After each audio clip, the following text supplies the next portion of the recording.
Alors, dans cette mise en pratique de Flexbox, je te propose de créer un site très basique, juste pour voir comment ça fonctionne. Donc, de la mise en place d'un header en haut, d'un footer en bas, quelle que soit la taille de ton site, quelle que soit la taille du contenu du site. On va également voir comment le container qui contient les cartes va pouvoir envoyer les cartes les unes sous les autres et comment les cartes vont pouvoir changer de direction en fonction de la taille de l'écran. Voilà, ça va être vraiment les bases d'un mini-site.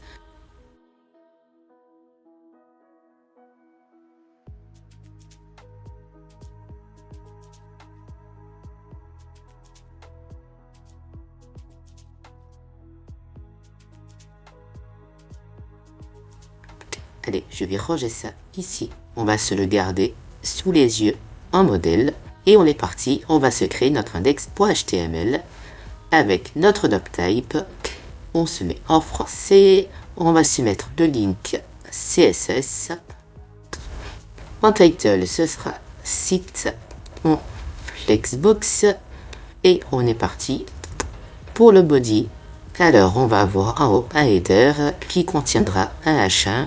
Mon site en Flexbox. On va se faire de suite le footer, au moins c'est fait. Un H3, footer de mon site Flexbox. Et au milieu, on va avoir notre balise main qui va contenir le contenu, de notre site qui va être dans les parages. Et en haut, on va avoir un petit titre. Donc ici, je mettrai un H2 avec mes cartes responsive qui signifie je m'adapte à la taille de l'écran. Et comme nous l'avons vu, les cartes vont passer les unes sous les autres. Hop là, je remets en taille initiale. Les cartes vont passer les unes sous les autres. Et puis après, elles vont changer de direction en fonction de la taille de l'écran. Donc on a bien deux manières d'être responsive, la disposition des éléments et après les éléments eux-mêmes. On va prendre notre page à nous, hop là, le modèle, on va le pousser et on évitera d'y revenir. Et on est parti. Alors, on va déjà se créer notre fichier style.css. Et on va aller là-dedans. Alors, notre mini reset, le padding 0, le margin 0, le font family Arial, Magette F. On va se faire le box sizing border box, le text decoration none. Après, on va avoir notre body.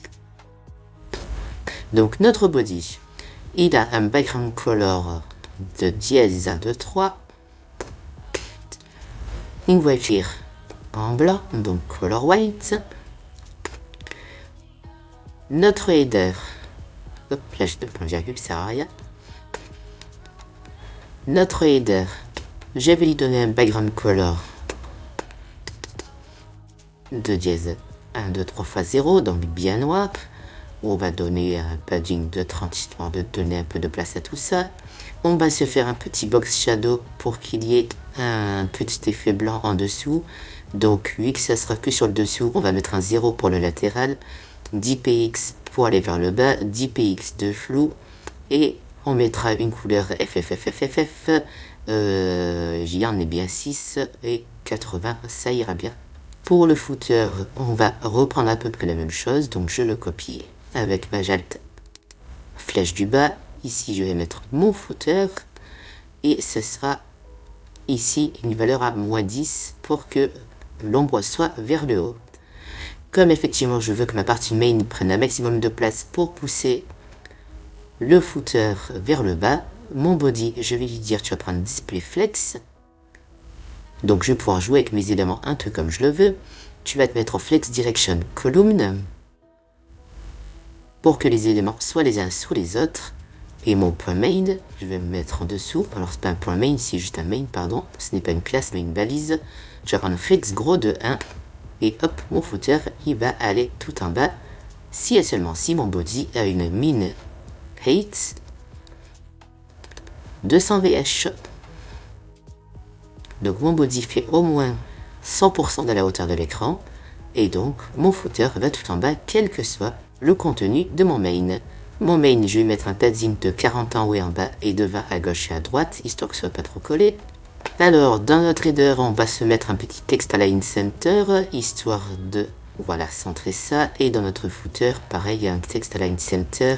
Et on va même lui mettre un texte decoration underline pour souligner notre petit texte. Et comme j'aime bien faire un underline offset, un peu de 6 pixels. On va maintenant s'occuper de notre titre ici. Alors si je regarde dans mon index HTML, ce sera mon seul H2, donc je n'ai pas besoin de lui donner de classe en particulier. On va directement s'occuper de la balise. Donc on va également te centrer, on va te mettre un texte decoration underline, un texte underline offset de 6 pixels, Majat F, je range un petit peu mon code. On va te mettre, histoire de changer, un petit texte shadow. Oh, ça c'est vraiment pour faire un peu de style et pour montrer qu'on pratique un petit peu les autres propriétés CSS, histoire de ne pas perdre en cours de route. Ça serait dommage d'acquérir de nouvelles compétences en oubliant les anciennes. Dièse F1, F1, F1, F1 et à 50%, donc en hexadécimal pour rappel c'est 80. Et pour que les cartes ne soient pas collées juste en dessous, on va se faire un margin bottom de 30. Voilà, on a la base de notre site, donc on est parti, on va se faire une première carte, et après on va la dupliquer et puis changer tout simplement. Alors, notre carte, on va aller se la créer ici, hop, et on va se faire une div.card. C'est une carte, donc voilà. À l'intérieur, on va avoir d'un côté une image, de l'autre côté le texte. Alors, on va se faire un petit img. Pour ce qui est de la source, je vais aller dans cloud.ducompagnon.fr. Je vais cliquer sur toutes les images partagées et je vais récupérer l'image d'un burger, quel qu'il soit. Là, je vais copier le lien. Je mets ça dans la source. Je pense bien à mettre un texte alternatif, donc là, c'est un burger. Et à côté de ça, on va avoir notre texte. Donc, je fais un paragraphe avec un lorem 40. On va simuler la description du burger. Voilà, c'est magnifique, ça ressemble à rien, mais heureusement CSS est là. Alors, on est parti. Je vais aller sous le H2 et on va s'occuper de notre card. On va dire que tu vas prendre une width variable de 50 VW. Donc 50% de la taille de l'écran. Cette carte va avoir une taille minimale, on ne veut pas qu'elle s'écrase de trop. Donc comme un téléphone portable, ça a une valeur, on va dire de 320-340 pixels de large, on va partir sur une min width de 300 pixels. Et on ne veut pas que ça s'étire de trop non plus, donc on va dire que tu vas prendre une max width de 500 pixels. Pour rappel, ces trois lignes, on aurait pu faire un width avec un clamp de 300 pixels, 50 VW et 500 pixels. Donc cette ligne avec le clamp équivaut à ces trois lignes. Donc juste, je l'écris, mais au moins vous le savez. Donc on a une width ici qui va être dans une pince, dans une clamp, qui va viser les 50 VW sans jamais aller sous les 300 et sans jamais aller au-dessus des 500 pixels. Alors notre carte, elle n'a pas que ça. On va lui donner une border de 2 pixels solide white. On va lui donner un petit border radius, histoire d'arrondir et d'adoucir les angles. On va lui faire un petit box shadow, histoire que ça se décroche un petit peu du fond. Donc le box shadow va prendre 3px vers la droite, 3px vers le bas, 6px de flou, et en termes de couleur on va mettre un 1, 2, 3, 4, 5, 6 fois F et 80 pour un 50% d'opacité en hexadécimal. On voit ici, alors l'image elle est très grande, elle dépasse de notre box là qui arrive ici, on voit le trait du voilà, mais c'est surtout ici dans ce petit angle que ça me gêne. Donc ce qu'on va faire, c'est qu'on va lui dire, je veux pas que tu débordes, tout ce qui déborde tu vas me le cacher. Donc overflow hidden. Alors là ça coupe, c'est une chose, on va s'en occuper, mais c'est surtout dans mon angle en haut à gauche, ça ne déborde plus, c'est ça que je voulais. Maintenant je vais vouloir mes deux éléments, c'est-à-dire le premier élément l'image, le deuxième élément et le texte. Donc les deux éléments soient bien côte à côte. Donc pour mettre des éléments côte à côte, maintenant on connaît. Display flex. on va venir s'occuper de notre image. Alors, pour notre image, on va lui donner une classe. Donc, classe img card. Et tant qu'on y est, on va également donner une classe à notre texte. Donc, classe text card. Ça nous permettra de cibler ces deux éléments. Maj Alt F, je range un petit peu mon bazar. Alors, les deux éléments là sont côte à côte, mais du fait de l'overflow hidden, forcément, on voit pas grand chose. Alors, on va s'occuper de notre img card. C'est une classe, j'y pense que ça va être un point devant, bien évidemment. On va lui dire, tu prends une width de 50%. C'est-à-dire, tu prends 50% de la carte. Forcément, il va me rester un peu de place. Mais je veux aussi, histoire que tu sois pas trop petit, que tu aies une min width de 200 pixels. On va s'occuper du texte. Donc, point text card. De la même manière que pour l'image, je veux que tu aies une width de 50% de ton parent. Avec une min width de 200 pixels également. Ce qui veut dire que si on écrase la carte de telle manière, puisque là on a une carte avec une dimension variable, si la carte vient sous les 400 pixels, on va avoir un souci, puisque nous on veut 200 et 200. Ce qui veut dire qu'à un moment donné, si on veut que nos min widths soient respectés, malgré le fait qu'on aille sous les 400 pixels, 200 plus 200, il va falloir que les éléments passent l'un sous l'autre. Donc il faudra bien qu'on dise à notre carte, si les éléments dépassent, à ce moment-là, tu penses bien à faire un flex wrap pour les passer l'un sous l'autre. Voilà, si ma carte ici fait plus de 400 pixels de large, donc ma carte ici elle fait combien? Elle fait 415, tout va bien. Et si je réduis, hop, les éléments passent l'un sous l'autre. Alors ils passent l'un sous l'autre, mais c'est quand même pas super sexy là. Parce que là en l'état, c'est pas tout à fait ce que je voulais. Pour que l'image prenne toute la place, toute la largeur de la carte,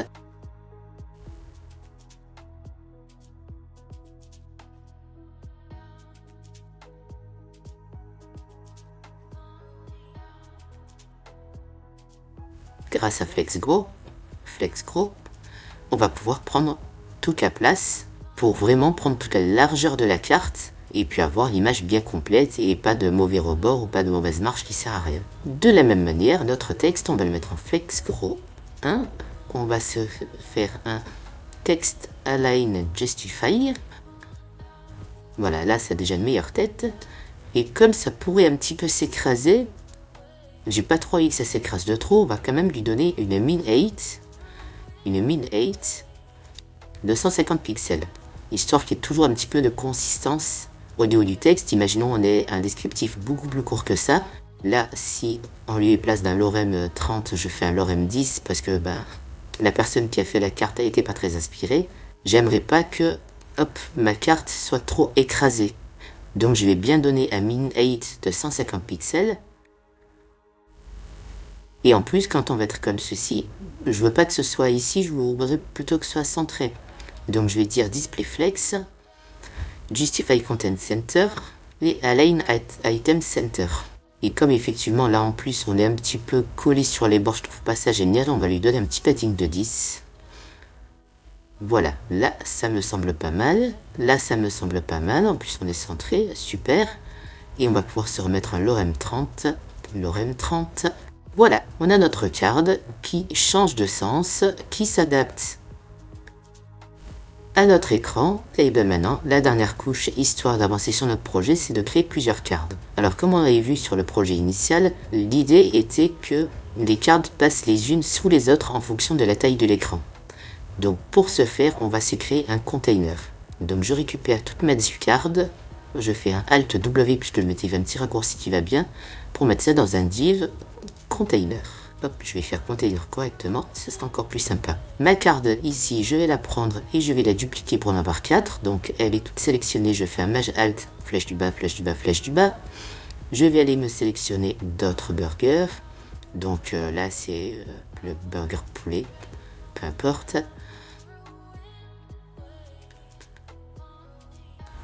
Hop, burger poulet. Après, on va avoir des wings, par exemple. Donc, dans cette carte-là, hop, je vais écrire wings. Et j'ai 2 fois burger en haut, il me reste un burger poisson. Non, nuggets, voilà, nuggets, c'est très bien, nuggets. Je copie l'adresse de l'image. Et on va avoir ici, pour un burger simple, on remplace par les nuggets et on a bien nos nuggets.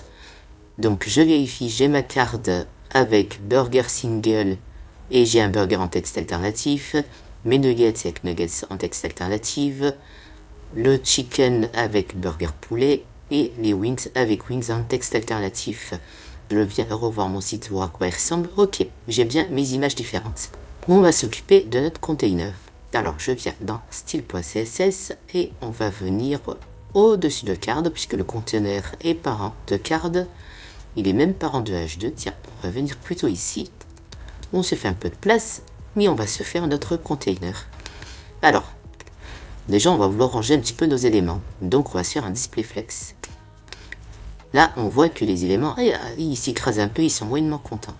Les cartes ici font 200 pixels et elles se montent les unes sous les autres. Enfin, c'est pas le bon, c'est pas ce qu'il faut, c'est pas bien. Et là, on n'est pas sur quelque chose de bien. Donc les cartes se mettent les unes à la suite des autres. Maintenant, elles sont un peu trop compressées. À savoir que lorsque nous n'avions qu'une seule carte, on avait une carte unique et horizontale. Donc ce qu'on va vouloir, c'est que au cas où les cartes viennent les unes contre les autres, elles aillent les unes sous les autres. Donc déjà, on va vouloir que notre container ne prenne pas toute la place de notre body et de notre main, mais que ce soit un petit peu plus petit, histoire de se laisser de la place de part et d'autre. Donc le container, on va lui donner une width de 96%, avec un margin 0-auto. Au moins, il est centré. Voilà pour notre container. On va vouloir ranger nos cartes et que les cartes s'arrangent en fonction de la taille de l'écran, donc du container. Donc on va se faire un display flex. On veut que les cartes passent les unes sous les autres si nécessaire, donc on va se faire un flex wrap. Wrap, ok, je valide le fait que ce sont des wraps. Les cartes sont trop collées les unes aux autres, ça me plaît pas. Je veux un petit gap de 20 pixels. Je veux que les cartes soient centrées, donc justify content center. Et qu'elles soient alignées sur la hauteur, donc Align Items Center. Ok, alors si je pense juste cet onglet et que je me mets en plein écran, j'ai bien mes cartes qui vont les unes sous les autres. Tiens, je vais te fermer. J'ai bien toutes mes cartes les unes à côté des autres parce que j'ai suffisamment de place sur mon écran. Si je refais F12 pour faire apparaître ma console de dev et pouvoir changer la taille et la largeur de mon écran, j'ai bien les cartes qui passent les unes sous les autres et qui sont centrées. Donc là, les deux paires sont bien centrées. Là, j'ai bien tout qui est centré puisque sur la deuxième ligne, j'ai qu'une carte qui est bien centrée, tout va bien. Et quand je n'ai plus assez de place, on voit que le texte passe sous l'image. À ce moment-là, j'ai bien ce que je veux, tout va bien.